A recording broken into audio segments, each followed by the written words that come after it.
Hi everyone, I'm Connilyn Cossette. I'm so glad to be here with all of you tonight. I am the author of Until the Mountains Fall, one of the books that we are going to be talking about tonight. There's that beautiful cover. This is the third in the Cities of Refuge series. All of these books take place within the cities that were set aside by Moses in the Old Testament for manslayers, or someone who was convicted of accidentally killing someone. Now, if you killed someone legally and traditionally, their next of kin was able to come after you and kill you.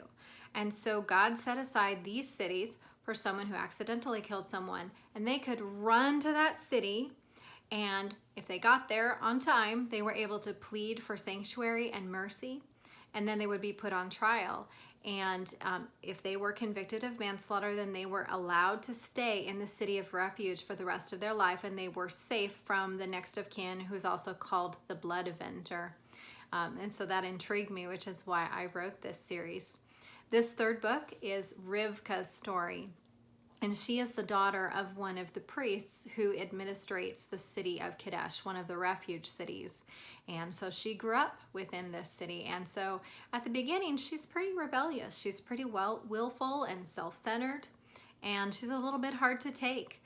But it was such a joy to write her story and to see her growth and maturity and to watch the long and winding road that she takes to get to where she needs to be. And I personally, this story means a lot to me because I was a prodigal daughter and I walked away from the Lord when I was in my late teens.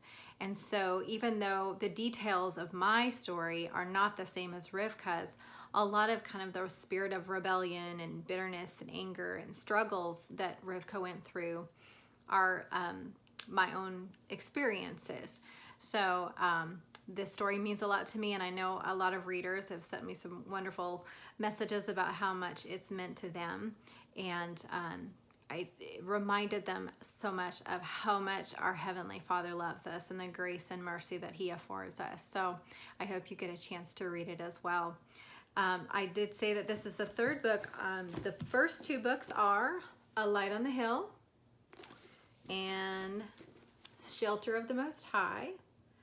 And then the fourth book will be coming out in March, and you can probably see the cover up here on my wall. It's called Like Flames in the Night. So there will be 4 books in that series. So I'm looking forward to hanging out with all of you tonight and chatting and hearing more about Judy's story. Thanks so much for joining us.